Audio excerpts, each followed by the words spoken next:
live on your tablet, phone, and the KUTV app. This is 2 News Live.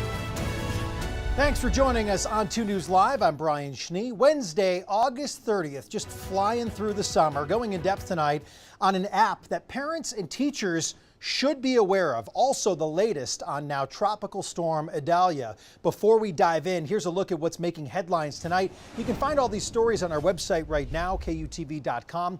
Senator Mitch McConnell appears to freeze again at a media event with reporters in Kentucky. We're going to keep scrolling through here. We got a couple things to show you later. There we go.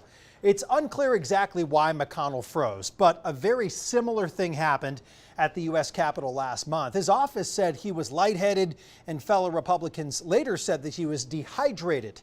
Let's continue with some more of your headlines. Have you heard? The University of Utah kicking off their football season tomorrow against the Florida Gators. By the way, I think the plane carrying the Gators squad just touched down in Salt Lake City a few minutes ago. Campus police asking all 53,000 fans who come to act responsible. Rice-Eccles Stadium also has a text line where fans can report any issues that they experience at the game. I imagine that goes for any game, not just tomorrow. Crews are taking down another guard tower at the old prison site in Draper. This is one of the very last guard towers on the property. Once all of this is complete, crews will start building a new mixed-use development on this property called The Point. And tonight, a special treat in the sky. The moon is both a blue moon, meaning it's the second full moon this month, and a super moon, meaning the moon will be at its biggest and brightest point of the year. You should be able to see it, I would imagine. I don't know. We'll talk to Chase about that. It won't happen again until year 2037. As we go in depth tonight, you can always get in touch with us by using the hashtag 2NewsLive. You can join us on the program there, on Facebook, on Twitter, on Instagram. Very easy to find us and join the conversation. As always, you can find us on the social media platforms to weigh in. Let's go in depth tonight. An app geared towards high school students gaining popularity across the country, and in turn, it's actually raising questions about safety. It is called the Saturn app, and we're working to learn what school districts know about it here in Utah. Ariel Harrison joining us now. Ariel, what have you learned today, not only about this app, but do school districts know about it? Do teachers know about it? Do parents know about it? Yeah, it sounds like there are a number of districts aware. However, I reached out to around a dozen, and there were responses from some of those districts that stated, hey, we don't know what this is. We'll be sure to keep an eye out for it. But there are districts being proactive. They've actually sent out messaging to some of their parents and families. And this app, as you mentioned, Brian, is geared towards high school students. So this messaging coming from districts has been directed to those particular families. And those messages, from what I've seen, I've received some screenshots and emails forwarded from some of the districts, just alerting parents that, hey, we're learning of this app. It's called Saturn. It's catered to your high school aged kids, and they may be accessing it. And we do have some security and privacy concerns regarding your child's safety online when it comes to this and using it. So we didn't know much about this app. We took a deep dive today. I actually connected with a local tech expert here in Utah, and she said, hey, my primary concern was learning about, hey, what's the security like? So she learned that you can't actually access the app anymore unless you have a school email. That's the way that you can gain access. Beforehand, it was her understanding that anyone could really get an email. It wasn't verified, but the app has appeared to be updated with that security feature that requires a school-connected email. She was able to log in through her daughter's credentials. Her daughter is a high school student. She used her credentials to get in, see what people can access, and right now it appears to be an app that students are using to post their schedules. They can connect with different classmates in classrooms that they are in at the same time when they line up those schedules to, have group chats when it comes to school projects. So those are some of the immediate features that were obvious to me. When I asked this tech expert, hey, when people are coming to you asking, is this a safe app for my kid to be on? She said, generally she's telling them to not have it, but it wasn't over the security concern, Brian. It was because it is only exclusive from my understanding, Apple products. It's not available on Android. So I mean, a lot to debunk there, but parents are in the right to be concerned about anything involving their child online. That was just some of the surface level information I was able to gather about that Saturn app today.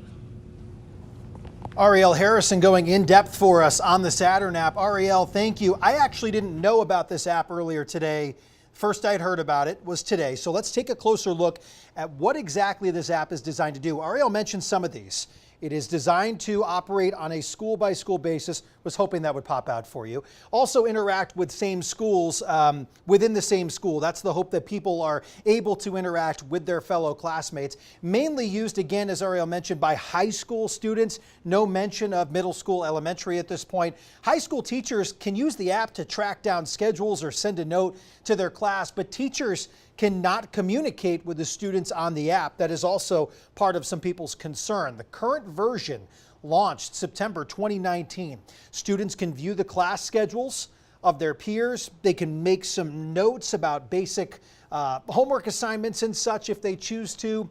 According to the app's founder, Saturn plans to develop an in-app messaging system in some of the future versions.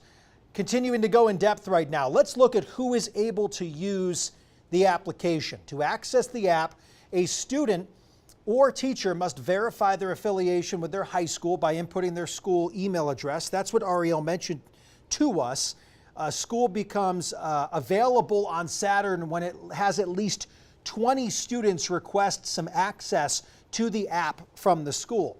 Now, when it comes to privacy and safety on the app, school schedules can be made private. Students can restrict access so that users they have not approved are unable to view their schedules, so there is that privacy feature there. Saturn also has a set community guidelines to set some standards on what is acceptable and what is prohibited, like other apps out there. There's a lot to unpack here. We want to hear from you at home. What would be your biggest concern over social media apps used only by high school students? Scan the QR code right now. Let's go through some of the results here. Most of you are saying, overwhelmingly, 55%, saying that child predators are your biggest concern. Interesting, because most of the people that would be on there, you would assume, based on what Ariel was talking about, had to get that email address specifically based on the school. So that would take some work for a predator to get on there and, of course, impersonate. But then, of course, 29% of you saying cyberbullying also coming to mind as a concern. Let's go in depth on the topic of weather, shall we? Idalia has been downgraded to a tropical storm as it passes through Georgia and South Carolina. A live look from South Carolina now. Palm trees kind of flapping there in the wind. You can see the wind gusts. Difficult to see the surf beyond it, but it was a powerful Category 3, even 4. I thought I was seeing 4, but fellas, can you correct me over there? Is it a 3 or a 4 when it hit Florida this morning? 3. It was a 3. There we go. And thousands of the Big Bend region are still without power. Proof you don't always trust what you read on the internet. Tanner Stewart from our sister station there traveled to Taylor County today, not far from where the storm made landfall. Take a look. We're in Perry, Florida, population just over 7,000. This is one of the northernmost parts of the Big Bend region. Significant damage throughout the town here along Highway 98 today. Residents saying that they're just devastated by what they experienced throughout the night and woke up to this morning, but telling me that it could have been much worse. At first, the wind was coming out of the west and all the trees were bending, and I was just sitting there in awe, and then I heard the roar. Hurricane Idalia wreaking havoc on the small town of Perry, Florida. We never had nothing like this. You know, we got trees down everywhere. We got power lines down, roofs off buildings. At the end of the day, how this look, it could have been way worse than what we expected. Idalia is the first major hurricane to hit the area in almost 75 years. Born and raised in Perry, John Phillips watched as the storm rolled in, questioning if his hometown of just over 9 square miles could survive Idalia's impacts. I really didn't think we could stand a Cat 4, but I mean, it's, as you see, it's devastation everywhere, and I don't think anybody has power here right now. It's scary. It's scary, but thank God, I hope there's no fatalities. I hadn't heard anything, but I hope there's no fatalities and nobody got hurt, and it's a blessing, you know, and I hope that everybody's okay. So I don't want to experience that again. Governor Ron DeSantis announcing Wednesday afternoon more than 260,000 Floridians have their power restored, while crews work to restore another 250,000 impacted residents. Roughly 40,000 linemen are in the region, many already in the impacted areas. And the damage spreading much further south of here along the Big Bend region, but just north of this area along Highway 90. Damaged trees, down power lines covering the highway, making it very difficult for traffic, specifically first responders, to get through this area today. Reporting in Perry, Florida, I'm Tanner Stewart. Talking about hurricanes now that start with the letter I. Apparently, they tend to be the most deadly. Idalia may be the 14th I storm to have its name retired. Last year's Hurricane Ian killed roughly 150 people. There were 100 deaths after Ida in 2021. Iota in 2020, resulting in 84 deaths. Irma, 2017, 150 deaths. Ingrid, 2013, killing 32 people. I names are the most retired out of any letter because of the most dangerous timing of hurricane season aligning with the I spot in the alphabet. A little grim there. Yeah, we're peak hurricane season right now, late August and into September, and then things hopefully settle down by at least October or November. Current spot looks like it's fizzling a little bit. It is fizzling. It is a fast moving storm, so that is the silver lining. It's been moving at about 20 miles per hour. It's making that right turn, but it's still impacting South Carolina. Now those bands are impacting North Carolina. But again, the good news is that we only have about 12, maybe 24 more hours for the southeast coast to deal with this storm, but we're still seeing a little bit of storm surge along the South Carolina coast, about 1 to 3 feet. Potential moisture in parts of Utah. Obviously not coming Not from this. but we do have a lot of moisture coming our way. So let's get right to your forecast. Here's the very latest on Idalia. Wind speeds at 70 miles per hour. As we go through the next 24 to 48 hours, though, it's going to be well out towards sea. Might impact Bermuda, actually. We'll see. There's still some uncertainty as a tropical storm. Those wind speeds forecast to be about 50 miles per hour, but it is weakening and is moving on by. Temperatures today, cooler. Remember yesterday we hit 100 degrees, 80s in northern Utah. Unfortunately, we got the smoke here in northern Utah. A lot of fires burning in the Pacific Northwest. Didn't really see the cool down in southern Utah, 104 today in St. George. But here's where we have the smoke, the northern half of the state. Thickest smoke is along the Wasatch Front. It will continue for at least another 12 hours or so. But by tomorrow afternoon and evening, our winds are going to be more out of the south and hopefully pushing most of that smoke out of Utah. Some light smoke might linger near the Idaho border, but we will see some improvements by tomorrow night. Game day forecasts. Hard to believe it's football season. Here we go. It's a big one for tomorrow. I know a lot of folks are excited. Florida takes on Utah. Kickoff at 6 o'clock. It's going to be hot. If you're tailgating, plan on the 90s. Stay hydrated. Wear your sunscreen. You'll need it. And then during the game, especially the second half, as the sun sets, those temperatures will be pleasant in the 80s. And then here comes the rain as we head into the holiday weekend, so that might put a damper on any outdoor plans that you might have. Might see some isolated storms down in southern Utah Thursday evening, but the main story will be Friday for southwestern Utah, where we have pockets of heavy rainfall. Please stay out of the slot canyons. Will be very dangerous, and some of those storms will make it into northern Utah. I think we'll have scattered storms along the Wasatch Front Friday afternoon and again Saturday afternoon, but definitely wet across southwestern Utah and portions of central Utah. And then the main part of that storm, that area of low pressure, moves through northern Utah Sunday and Monday, and that might bring a better chance for more widespread rain. So those rain chances are about 40% Friday, Saturday, 60%, which is pretty high, Sunday and Monday. And with the rain, we have some cooler temperatures moving in. A little taste of fall for you. St. George 101, windy tomorrow, 89 on Friday with rain, mid-80s Saturday and Sunday, and then we're back to the 90s Tuesday and Wednesday. But Labor Day will be dry in St. George and southern Utah. Salt Lake, it's going to be hot and breezy tomorrow, 94 degrees, and then we drop into the mid-80s on Friday, low 80s on Saturday, 70s Sunday and Monday. Labor Day, 74, normal is 88, so that's well below average. It is early September, so it's going to warm back up. We're at 80 on Tuesday, 85 on Wednesday. Must feel it to believe it, not see it to believe it, because it's here. You're going to feel it. I mean, look at those overnight lows dropping to the 50s. To be crisp up there. Game day temps, that's pretty warm there. That doesn't feel like football weather to me. I think of the little chill in the air. Yeah, it's coming. It's a reminder that, I mean, the seasons are changing here and the snow will be flying soon. Yeah, we might. I don't want to say it. I was waiting for that. We might see a couple snowflakes above 10,000 feet, really high up on Labor Day. Do some soul searching, you'll find some snowflakes up there. Thanks, Chase. Remember to download our 2 News weather app to know about changes in your neighborhood. You can get updated forecasts, some live radar right at the palm of your hand. Scan the QR code here, download that very fancy, handy-dandy weather app, and get your fix and your forecast. Since the pandemic, we learned many American workers want flexibility in their work schedules. I know so many people are like, I want to work remote because I did it for months, right? Yeah. Christina Flores joining us now. What are you looking at as it pertains to the schedules for workers right now? Well, the Bankrate did a survey recently, and they found that people want flexibility, right? They want that work-life balance we're all trying to achieve. So they asked people what they would really want in terms of their work schedule and flexibility. And the thing that people want the most is a 4-day work week.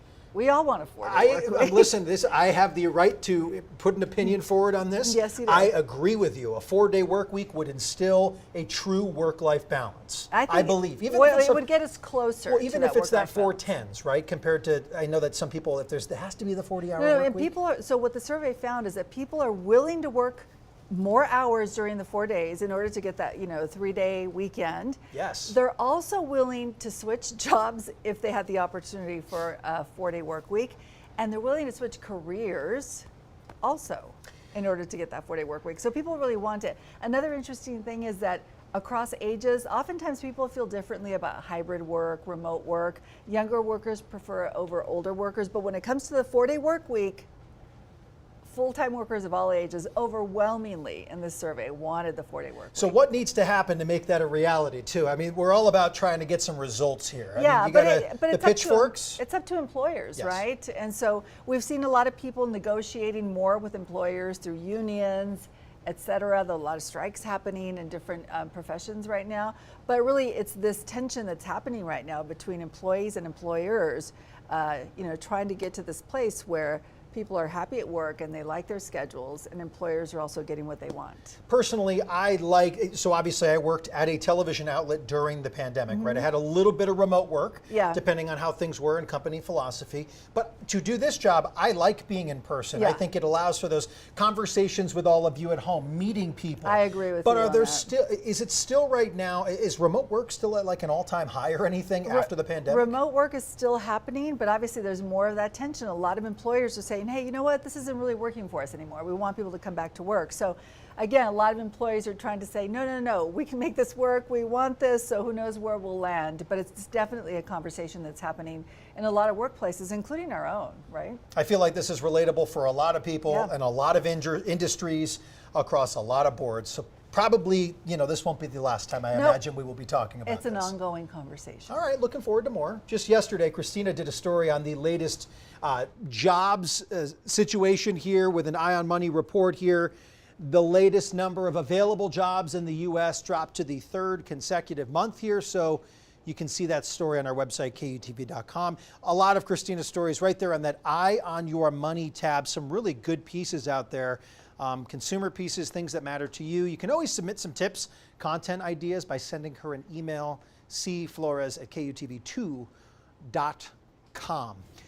You are not working remote. Here you are in the Weather Center tracking things, whether it be a hurricane or the potential for snow here at very high elevations. We keep saying yes, Oh, there might like- be some like snowflakes. this, right? Yes. Like, yeah. You throw out that S word here in Utah, Well, it makes people excited. It does. It also makes people upset. You But, live in a 4-season state. That's You got right. to expect Yeah. the S. You will at get some a point. little bit of snow in September. It's very common, so don't be thrown off guard. Cat's out the bag here. Chase and I will be out on location We are. tomorrow outside of Rice-Eccles Stadium. I don't think they're going to let him do any pregame tosses or anything on the field, so No. I think they'll keep us back from the building. We will be out there tomorrow. If No you're going to Cam be Rising. out, no Cam. Well, Maybe me. reports say Well, no we'll Cam see. Rising. Chase Thomason I'm the starting backup. QB against the Gators tomorrow. Hey, if you're going to be out there tomorrow, if you're tailgating, if you're doing your thing, come say hello. We will be around. Many people will be out there from KUTV2 News, so say hi. Yeah. If you're not a Utes fan, maybe just watch our show anyway. See you tomorrow at 5:30 for another edition of 2 News Live. Look at that haze.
Thank you.